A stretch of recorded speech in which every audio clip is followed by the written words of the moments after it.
जिल्हा परिषदेच्या आणि पंचायत समितीच्या निवडणुका 10 वर्षांनी होत आहेत, त्यामुळं मतदारांच्या मध्ये प्रचंड उत्साह आहे आणि उमेदवार सुद्धा बरेच दिवस या संधीची वाट पाहत होते. आता ही संधी या निमित्ताने आलेली आहे आणि पुन्हा एकदा लोकांचं जे लोकशाही आहे ते आता जिल्हा परिषदेमध्ये सुरू होणार आहे. अजितदादांच्या निधनानंतरची ही निवडणूक काय वाटते? राष्ट्रवादीला चांगला प्रतिसाद मिळेल?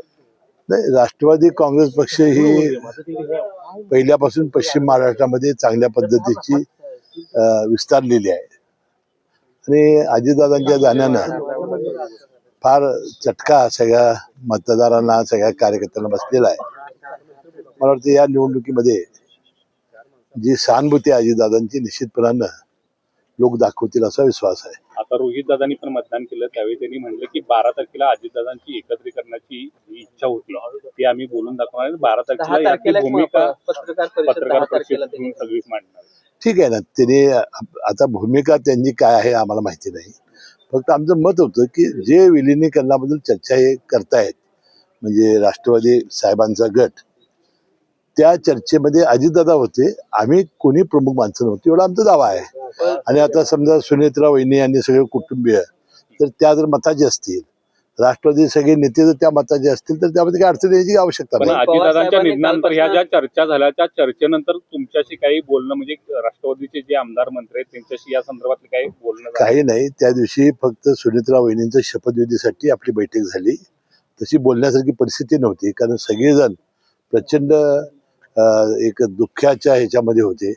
प्रचंड असा झटका बसलेला होता आणि एक ॲटोबॉम्ब पडावा असं राष्ट्रवादींच्या कार्यकर्त्यांच्यावर पडलेला होता. त्यामुळे सगळे सुन्न होते. पवार साहेबांनी बैठक घेऊन त्या ठिकाणी भूमिका मांडणार, काही शंका मनामध्ये आहे, अशा प्रकारची भूमिका मांडलेली आहे. त्याबद्दल सुद्धा मुख्यमंत्री महोदयाने आधीच चौकशी लावलेली आहे. त्याशिवाय केंद्र सरकारने सुद्धा चौकशी सुरू केलेली आहे. त्यातून जो ब्लॅक बॉक्स सापडलेला आहे त्यामुळे चित्र स्पष्ट होईल. जे अहवाल सादर केले जातात ते अगदीच दाखवायची म्हणून काही दाखवले जात आहेत. जे महत्वाचे काहीतरी येणं गरजेचं ते येत नाही असं. आता एक यातला महत्वाचा घटक म्हणजे पवार साहेब, त्यांनी सांगितलं हे काय अपघात नाही, हे प्युअर ऍक्सिडेंट आहे, अपघात आहे सांगितलं त्यांनी. पण पवार साहेबांनी आता बैठका म्हणजे कौटुंबिक बैठका पवार कुटुंबियांच्या सुरू झालेल्या आहेत कालपासून. विशेषतः मोठ्या पवार साहेबांनी यामध्ये लक्ष घातलं नाही. त्यामध्ये बघा त्यांच्या बैठका त्यांचं सातत्याने कुटुंब हे एकत्रच होतं. दीपावलीच्या वेळेला सुद्धा ते सारखे एकत्र येत होते. आता सुद्धा काही 10 दिवस काल होते, 10वा दिवस काल होता आणि या त्यांच्या विधीच्या निमित्ताने सगळं कुटुंब एकत्र आलं असेल आणि त्यांनी काय ज्या चर्चा केल्या ते आपल्याला काय समजण्याची काय आवश्यकता नाही. हसन मुश्रीफांना नेमकं काय वाटतं? दोन्ही राष्ट्रवादी एकत्र आले पाहिजे असं वाटतं? हसन मुश्रीफ नेमकं असं वाटतंय की जो पक्ष ठरवेल ती भूमिका हसन मुश्रीफची असेल. सुनीताताईंनी जर निर्णय घेतला तर तुम्ही सगळे एकत्र करण्यासाठी तयार आहात? आम्हाला करावं लागेल. पवार साहेबांच्या खासदारकीची टर्म लवकरच संपणार आहे, त्यांना पुन्हा संधी मिळणार का याबाबत प्रश्नचिन्ह आहे. संजय राऊतांचं म्हणणं आहे की पवार साहेबांनी निवडणूक लढवावी. आता हा त्यांचा आहे बघा, महाविकास आघाडीचा प्रश्न आहे की काय करावं. काल मी संजय राऊतांचं ऐकलं, ते पवार साहेबांना राज्यसभेत पाठवणार आहेत. त्याबद्दल मी संजय राऊतांचं मनपूर्वक अभिनंदन करतो. नाही, अजितदादांच्या एकूणच या सगळ्या अपघातात मृत्यू खरं तर तुमच्याच पक्षाचे काही आमदार आहेत ते प्रतिचिन्ह उपस्थित करतायत आणि इकडे उच्चस्तरीय चौकशी सांगितलं ना. बजरंग सोनवणे हे पवार साहेबांच्या गटाचे खासदार आहेत, ते राष्ट्रवादीचे नाहीत. ठीक आहे, आता जे लोक शंका उपस्थित करतायत त्यामुळे चौकशी हाच त्याला आता उपाय आहे, दुसरा कुठला उपाय असू शकतो.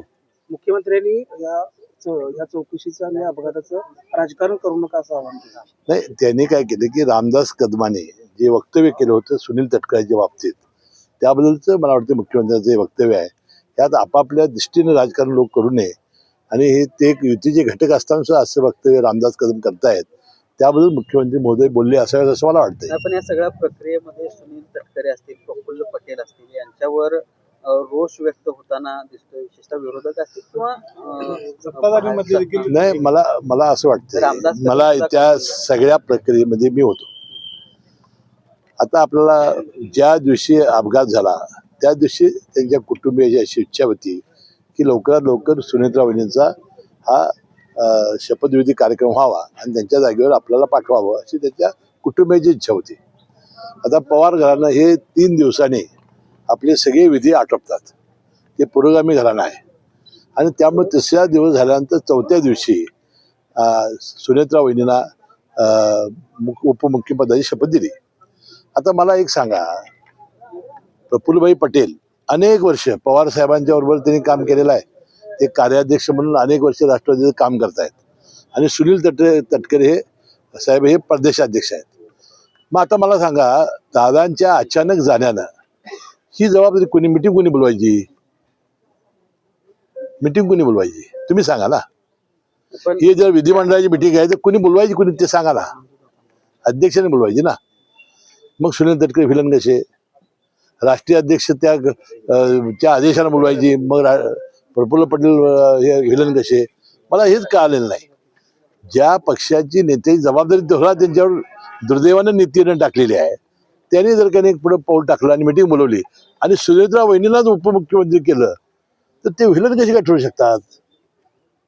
पण ह्या सगळ्या प्रक्रियेवर ठरवलं या संदर्भात कोण ठरवण्याचा प्रयत्न करते त्यांना नाही, मला माहिती नाही. ते तुम्हीच आता बोलल्यावर कळालं मला. संजय राऊत कोणतं या बोलतंय? सगळ्या प्रकरणावरती वारंवार तुमच्यावरती सगळ्या तुमच्या पक्षावरती टीका करताना पाहायला मिळतात. राष्ट्रवादी हा भाजपचा गुलाम झाला. आता राष्ट्रवादी काँग्रेस पक्ष हा आमचा वेगळा पक्ष आहे.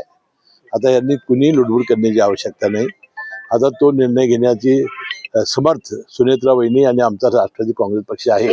याच्यात आता ही लुडबुड का करतायत आणि विनाकारण आमच्या दुःखाच्या प्रसंगामध्ये आम्ही सगळे दुःख शोक सागरात बुडालेले असताना ही मंडळी का डिवचतायत ही शंका मलाही आहे. समन्वय कायम आहे. शहरातल्या मतदारांचं आता नावं काही जिल्हा परिषद पंचायत समितीच्या मतदार यादीत पाहायला मिळत आहेत. अगदी दुबार मतदारांची संख्या देखील वाढल्याची दिसते. आता दुबार मतदानाच्या वेळेला त्यावेळेला निवडणूक आयोगाने स्पष्ट आदेश दिले होते, ज्यांची दुबार नावं असतील त्यासमोर लिहा आणि त्यांच्यात लिहून घ्या.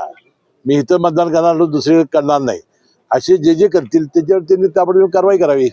अजितदादांच्या प्रकरणावरून तुम्ही जी काही वक्तव्य केली एका बाजूला संजय राऊत तुमच्यावर त्या संदर्भामध्ये संजय राऊत त्या संदर्भामध्ये तुमच्यावर टीका करतायत, दुसऱ्या बाजूला विजय वडेट्टीवारांनी मात्र तुमचं समर्थन केलेलं आहे किंवा तुम्ही जी काही भावना व्यक्त केली ती प्रामाणिक भावना नाही. आता त्यामुळे समन्वय त्यांच्यामध्येच नाही. टीका करण्यासारखं आपलं काय नाही ना. तुमच्या एक लक्षात येत नाही की माझ्या नेत्याचं दुःखद निधन झालेलं आहे, ज्यानं मला 30-40 वर्ष सांभाळलं आणि ह्याबद्दल माझं विधान कुठे काय आहे? संजय राऊत कशाबद्दल टीका करतात मला काय समज नाही. मी वक्तव्य केलं होतं की जे घडलंय ते मी बोललो होतो. आता ती गोष्ट त्यांना का लागावी हे मला काही कळालं नाही.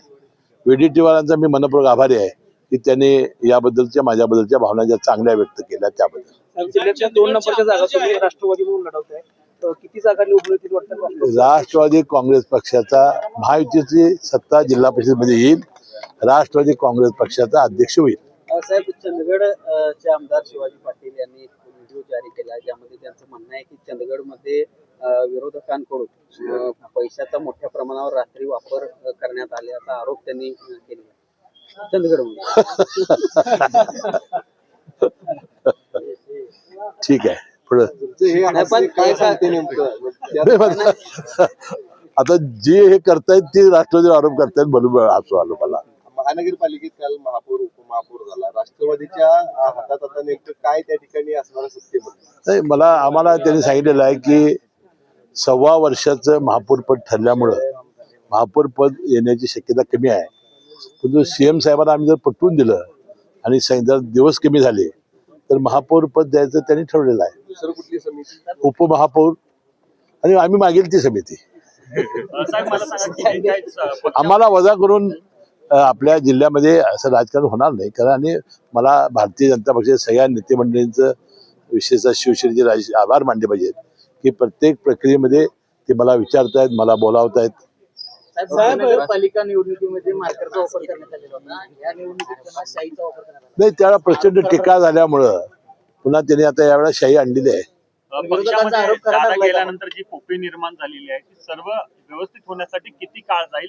राष्ट्रीय अध्यक्षपदाची निवड पण काही केली जाईल का? त्याची काही चर्चा झाली? नाही, आता नाही. आता जिल्हा परिषद झाल्यानंतर आम्ही सगळे बसणार आहोत आणि मग आपण सुनेत्रा वहिनी, त्यांचं सगळं कुटुंबीय, राष्ट्रवादी सगळे खासदार आमदार, सर्व जिल्ह्याचे अध्यक्ष वगैरे बसून हा निर्णय होईल. साहेब पार्थ पवार असतील, रोहित पवार असतील, या सगळ्यांना आजोबा म्हणजे शरद पवार या नातवांना आता मार्गदर्शन करणार आहे. काय सांगू शकतील किंवा काय नाही, तो त्यांचा कौटुंबिक मामला आहे. आज तरी कागदावर आम्ही दोन पक्ष वेगवेगळे आहोत.